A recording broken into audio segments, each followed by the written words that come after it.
Excuse me, I'm having a conversation with you. Gentlemen, you are a staff of the National Assembly. You are the security. Okay, so may I know why a staff of the National Assembly will stop a serving senator from walking into the chambers to commence her functions in representing her people who have duly given her the mandate as elected and as sworn in through a duly issued certificate of return by INEC to carry out her constituted functions. So may I know why a security from the National Assembly will stop a serving senator from walking in? And can I see written authority of your mandate to stand here right before me? Senator Natasha Abati mobilizing street urchins to storm the national... Are the street urchins? So suspended senator now turned emergency content creator. Excuse me, Natasha Abati stormed the National Assembly a few days back, trying to bamboozle her way into the hallowed chamber of the Senate. She was of course escorted into the premises of the National Assembly by some of her supporters. Why is everybody coming and going? If you do not have an order, can you allow the senator pass and resume her duties? What is going on? Exactly. Why is the whole place Why is everybody talking like deaf and dumb? People cannot speak loud. He does not have an order. He does not have an answer. Please, can we pass? Somebody should say something. What exactly is going on? We aren't cowards. We are here to do the right thing. A senator, a serving senator of the Federal Republic of Nigeria is here on her way in, and you are stopping her. You stand there bold-faced, holding hands. Or guy, if not fight, you know if you fight all of us with the here.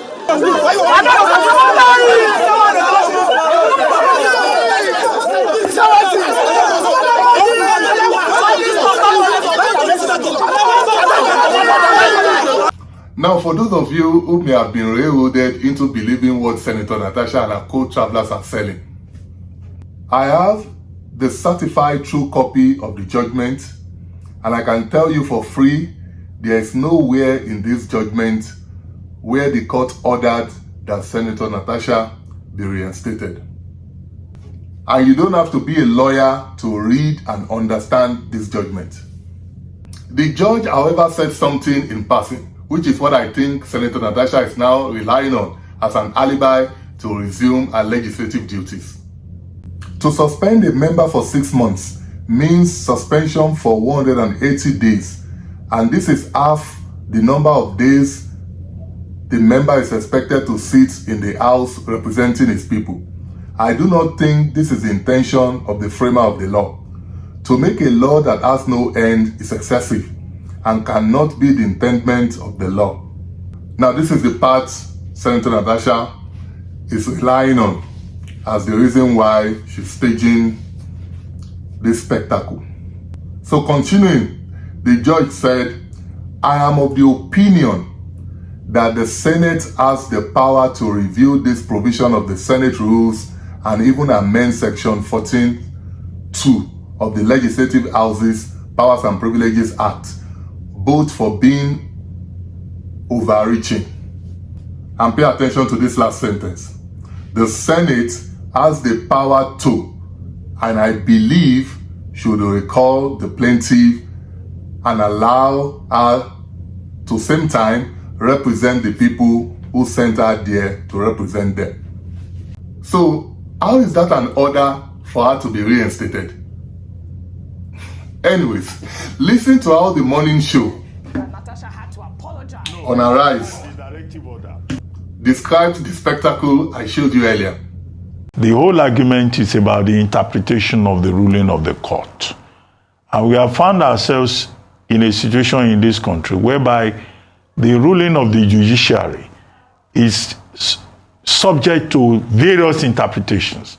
Lawyers will not always agree anyway, but I think that judges need to be very clear in what they say about particular cases.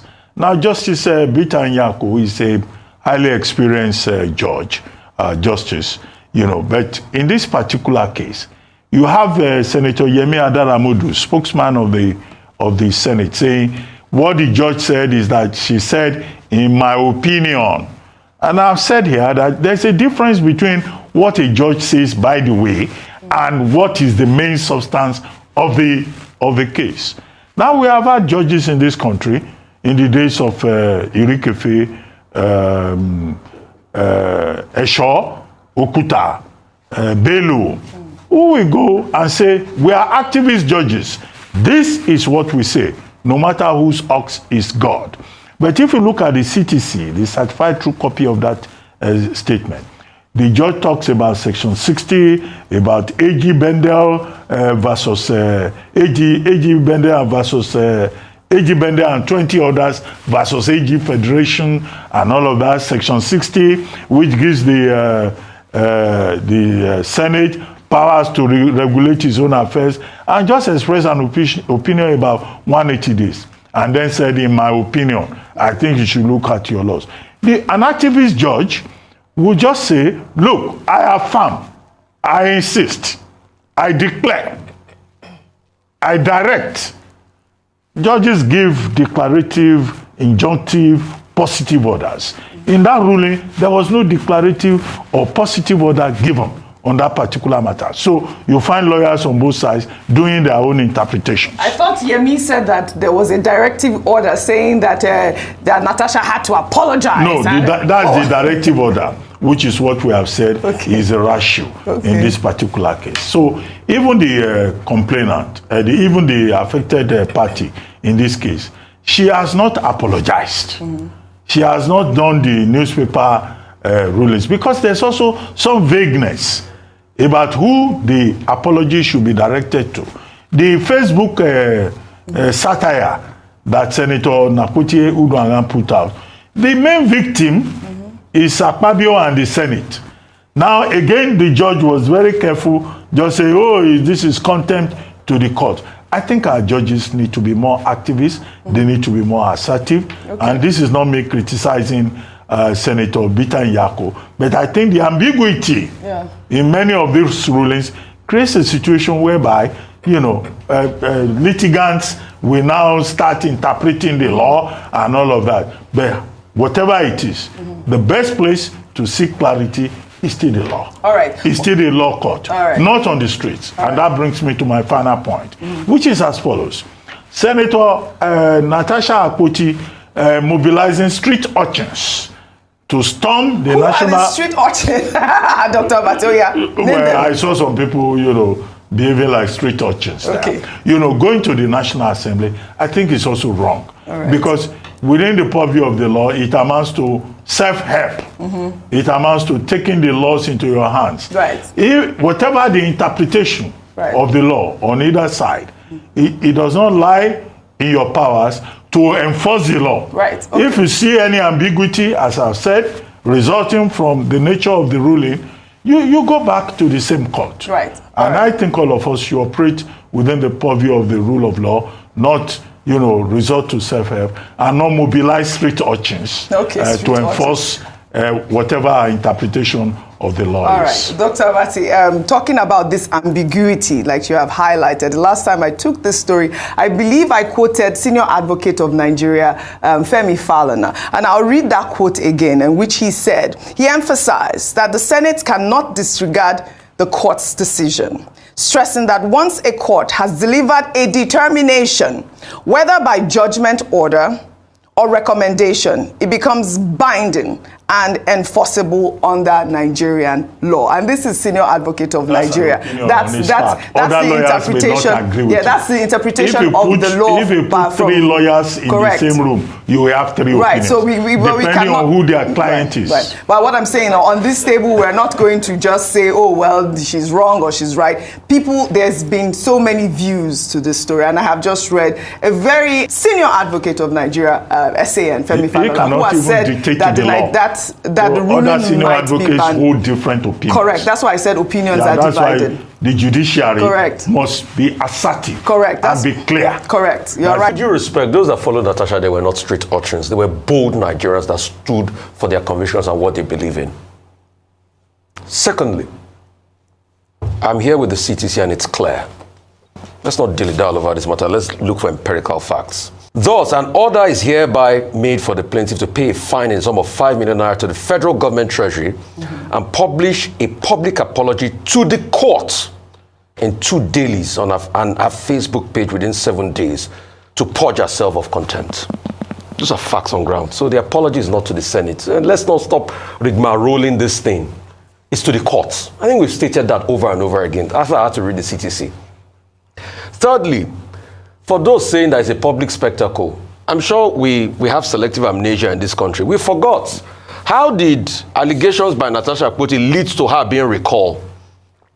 When the other camp was doing the recall process, was that not a public spectacle? Who was the first person to come on this table after that incident happened in the Senate that day? Wasn't it Senator Natasha that came to speak in favor of Senator Akpabio and berated Senator Natasha Akpoti? He sat down on this seat you were sitting that day. And as regards the judgments, the reason why Senator Akpoti did appeal the judgment was, and I have also seen a cross appeal to that 5 million thing, was that there were lots of procedural issues. Everybody knows if you want to institute a process of contempt, there's something called a Form 48 and Form 49. Okay. And also, during the process, there had been allegations that the other parts also perpetrated a level of contempt, because the so-called parts where they dogged Senator Akpoti for, what's it called, for writing the Facebook post, the lawyers representing the other party also wrote some things in the paper where everybody was supposed to go off. And they were speaking to the media. They were speaking to the media. In fact, they had more airtime. As Senator Akpoti, they are empirical facts. Let's call a spade a spade. Thirdly, the judgments. The judgment is clear. As if we want to regule room and we want to act funny. When we want to do a K, we will act funny. The judgment, the same judgment that stated, let's read it together, please. I have the CTC here. I like to talk to facts. The same judgment that stated this, that to suspend a member of a period of 6 months to a suspension of 180 days and the same number of days, and the member is expected to sit in the House representing the people, that I find excessive and overreaching, noting that it will prevent a member from complying with Section 63. And she further said, I am of the opinion that the Senate has the power to review the provisions of the Senate rules and even amend them, act both for being excessive and overreaching. Right. So the facts are clear. All right. So I think based on this, she went there to assert herself. Is it the last day? Was it the last day of sitting? Yeah, because they are going on recess soon, and she'll still come back. All right. The question we should ask ourselves is, see, the formative matter has never been discussed, because all the panels that were set up for them to really even discuss the allegation.